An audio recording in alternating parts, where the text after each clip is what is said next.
ప్రేమైన దేవుని బిడ్డలారా, దేవుని నామమున మీకు అందరికీ వందనాలు. పేతురు రాసిన మొదటి పత్రిక 1వ అధ్యాయం 5వ వచనం నుంచి చదువుకుందాం. కడవరి కాలమందు బయలుపరచబడుటకు సిద్ధముగానున్న రక్షణ మీకు కలుగునట్లు విశ్వాసము ద్వారా దేవుని శక్తి చేత కాపాడబడు మీ కొరకు ఆ స్వాస్థ్యము పరలోకమందు భద్రపరచబడి ఉన్నది. ఇందువలన మీరు మిక్కిలి ఆనందించుచున్నారు. కానీ అవసరమును బట్టి నానా విధములైన శోధనల చేత ప్రస్తుతము కొంచెము కాలము మీకు దుఃఖం కలుగుచున్నది. దేవుడు ఈరోజు ఈ వాక్యం ద్వారా మనతో మాట్లాడుతాం. ఇది ఏ కాలము? కడవరి కాలం. కడవరి కాలమందు మన కొరకు రక్షణ సిద్ధంగా ఉన్నది. ఏమున్నది? రక్షణ సిద్ధముగా ఉన్నది. విశ్వాసము ద్వారా దేవుని శక్తి ద్వారా కాపాడబడుచున్నాం. ఏది? రక్షణ వలన. ఆ రక్షణ ఉన్నందువల్ల మనమందరం కాపాడబడుచున్నాం దేవుని శక్తి ద్వారా. ఆ స్వాస్థ్యము పరలోకమందు మనకు భద్రపరచబడి ఉన్నది. మనకు ఆ స్వాస్థ్యము పరలోకమందు భద్రపరచబడి ఉన్నది. ఇందువలన మీరు మిక్కిలి ఆనందించుచున్నారు.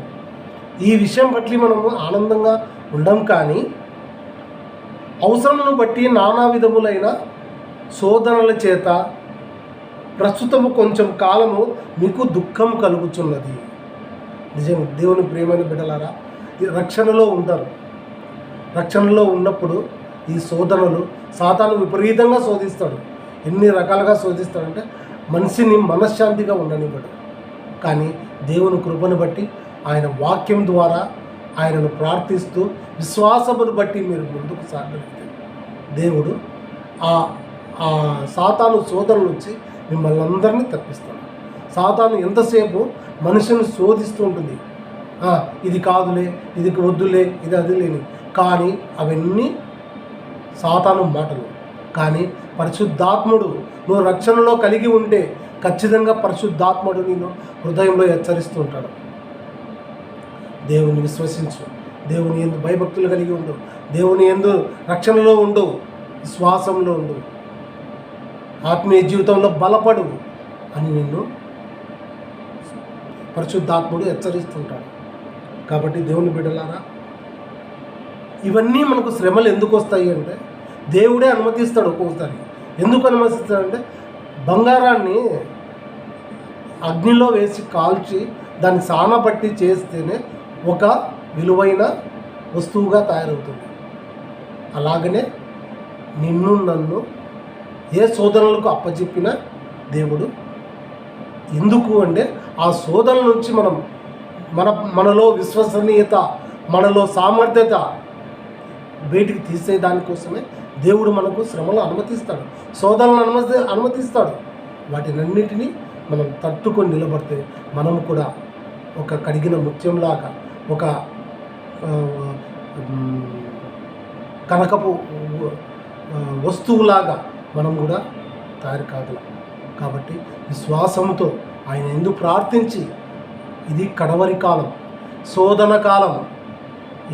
ఈ కాలమే రాకడ సమయం దగ్గరకైంది. కాబట్టి కడవరి దినాలలో ఉన్నాం. శోధనల చేత, మనల్ని లెక్కలేనన్ని బాధల చేత సాతాను గాడు శోధిస్తూ ఉంటాడు. వీటినన్నింటినీ పక్కన పెట్టి దేవుని మహిమపరుస్తూ, దేవుని ప్రార్థిస్తూ, విశ్వాసముతో ఆయన్ని అడిగిన ఎడల ఏదైనాను రక్షణలో మనం పడిపోకుండా ఆత్మీయ జీవితంలో బలపడుతూ ముందుకెళ్ళలాగున దేవుడు మనకు ఆయన పరిశుద్ధాత్మ శక్తితో మనల్ని కాపాడుతూ వస్తున్నాడు. ఆ స్వాస్థ్యము పరలోకమందు మనకు ఉంచి ఉన్నాడు. కాబట్టి పరలోకమందు భద్రపరిచి ఉన్నాడు. కాబట్టి దేవుని బిడ్డలారా, రక్షణలో ఎవరైనా లేకుండా ఉంటే దయచేసి రక్షణ పొందండి. కడవరి దినాలు, కడవరి కాలంలో ఉన్నాం. రాకడ సమయం దగ్గరకైంది. మళ్ళీ ఉగ్రతలో మనం తప్పించుకోలేం. ఈరోజు ఉంటాం, రేపు ఉంటామో ఉండమో తెలియదు. కాబట్టి ఉన్న రోజులోనే ఎవరైనా మానవ మనసు కలగకపోతే మీ దైవ సేవకుల ద్వారా ఖచ్చితంగా రక్షింపబడండి. ఎందుకంటే నేను నిజంగా చాలా పాపిని. అలాంటి నన్ను దైవ సేవకుల ద్వారా వాక్యము ద్వారా నాకు మాట్లాడిన మార్పుకు నేను మారి దేవుని యందు విశ్వాసంతో కొనియాడుతున్నాను. ఈరోజు మీకు ఇలా చెప్తున్నానంటే నేను ఎంత పాపంలో ఉన్నానో ఒకరోజు సాక్ష్యం ఇస్తా, ఆ సాక్ష్యం చెప్తా నేను ఎంత పాపంలో ఉన్నానో. కానీ ఈరోజు నన్ను దేవుడు ఒక పరిశుద్ధుల లెక్కలేకి తీసుకొచ్చి, నేను పరిశుద్ధునైతే కాదు, పాపంలో ఉన్నవాడిని, కానీ దేవుణ్ణి రక్షణలోకి నడిచిన తర్వాత ఆయన రక్తంతో కడిగి నన్ను పరిశుద్ధపరిచాడని నేను విశ్వసిస్తూ ఆయనను పట్టుకొని నడుస్తూ ముందుకెళ్తున్నాను. మీరు కూడా మీ కుటుంబాల్లో ఏ విషయంలోనైనా, ఏ ఇబ్బందులలోనైనా, ఏ అనారోగ్య పరిస్థితులైనా, ఆర్థిక సమస్యలున్నా యేసును ఖచ్చితంగా నజరేయుడైన యేసును ప్రార్థించి మోకరించి, దేవా ఇది నా సమస్యని మీరు అడిగిన ఎడల ఖచ్చితంగా దేవుడు మీకు దయచేస్తాడు. ఆయన కృప మీ మీద ఖచ్చితంగా ఉంటుంది. ఎందుకంటే ఆయన నమ్మదగినవాడు. మనుషులైనా మోసం చేస్తారేమో కానీ ఆయన ఎప్పటికీ మోసం చేయడు. మనము నమ్మినవాడు కాబట్టి ఆయన మనమంటే ఎంత ప్రేమ, ఆ ప్రేమ ఉంది కాబట్టి మన కోసం సిలువలో ఆయన ప్రాణం పెట్టి ఉన్నాడు. ఆయన రక్తంతో మనల్ని కొని ఉన్నాడు. కాబట్టి ఈరోజు నువ్వు నేను ఎంతో పాపంలో ఉన్నాం, ఎన్నో పాపాలు చేస్తున్నాం. కానీ ఆయన రక్షణ దినం వచ్చింది, రాకడ సమయం దగ్గరకు వస్తుంది. ఈరోజు మనం ఉంటామో లేమో, తెల్లవారితే ఎవరుంటామో లేదో మనకు తెలియదు.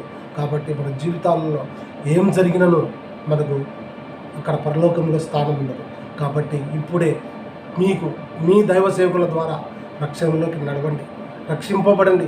నీ కుటుంబాన్ని ఆశీర్వదిస్తాడు. నీ కుటుంబంలో నీ భార్య, పిల్లలు, నీ తల్లిదండ్రులు అందరూ క్షేమకరంగా, అందరూ సంతోషంగా, అందరూ తన కుటుంబం అంతా ఆయన సమాధానం కలిగిస్తాడు. కుటుంబానికి అంతటికీ సమాధానం కలిగిస్తాడు. అలాంటి ఆయనను మీరు రక్షకుడిగా ఎంచుకొని మీరు ఆయన పాదాలు పట్టుకుంటే ఖచ్చితంగా మీకు రక్షణ కలుగుతుంది. దేవుడు మీకు పరలోకంలో మీకు రక్షణ సిద్ధపరిచి మీ స్వాస్థ్యము పరలోకంలో సిద్ధపరుస్తాడని. కాబట్టి దేవుని బిడ్డలారా, మీరు ఖచ్చితంగా వీడియో చూసిన ప్రతి ఒక్కరు దయచేసి రక్షింపబడకుంటే రక్షింపబడండి, దేవుని మార్గంలో నడవండి, మీ దైవ సేవకుల ద్వారా రక్షింపబడండి. మారు మనసు కలిగి బాప్తిసం తీసుకోండి, మీ పాప క్షమాపణలు ఒప్పుకోండి. దేవుడు మిమ్మల్ని దీవిస్తాడు, మీ కుటుంబాన్ని ఆశీర్వదిస్తాడు. 30, 60, 100 మీ కుటుంబాన్ని దీవించి ఆశీర్వదిస్తాడు. మీకే మేలు జరిగిన తర్వాత మీరే సాక్ష్యం ఇచ్చారు నాలాగా. దేవుడు ఖచ్చితంగా మీరు మారు మనసు కలుగుతారని విశ్వసిస్తూ నేను ఈ వాక్యం ద్వారా ముగిస్తున్నాను. చిన్న ప్రార్థన. సర్వశక్తి కృపాకనికరముగల గొప్ప దేవ, గడిచిన దినంలోని నీ కాపుదలను మమ్మల్ని అందరినీ భద్రపరిచారు. గొప్ప దేవ, నీకు స్తోత్రం తండ్రి. నీ కృపతో ఈ శుభోదయాన్ని ఇచ్చావు. ఈ మధ్యాహ్నం వేళ దేవా, మీరే కాపుదలలో ఉండి మమ్మల్ని నడిపిస్తున్నందుకు నీకు స్తోత్రం తండ్రి. ఈ వీడియో చూస్తున్న ప్రతి ఒక్కరిని మీరు దీవించండి, ఆశీర్వదించండి. వారి కుటుంబంలో ఇరుకులు, ఇబ్బందులు, బాధలు, వ్యాధులు ఏమనను నజరేయుడైన యేసు నామమున తీసివేయండి. ఆ బంధకాల నుంచి వారిని విడిపించండి. నీ కృపా కాపుదల వారి వెన్నంటూ ఉండి నడిపించండి తండ్రి. యేసయ్య, నీకే స్తోత్రం. ఆర్థికమైన సమృద్ధితో నింపండి తండ్రి వారి కుటుంబాన్ని. దేవ ఎవరైతే రక్షింపబడలేదో వాళ్ళకి మారు మనసు కలిగి వారి మనోనేత్రాలు వెలిగించబడి నీ రక్షణలోకి నడిపిస్తామని వేడుకొంచు. నీకే స్తుతి, ఘనత, మహిమ చెల్లిస్తూ మా నజరేయుడైన యేసు నామమున నిన్ను అడిగి బ్రతమలాడి వేడుకొంచు తండ్రి. యేసు రక్తమేజీ, ప్రభేసు రక్తమేజీ, ప్రభేసు నామమున సంపూర్ణ విజయం కలుగు. ఆమేన్. వందనాలండి.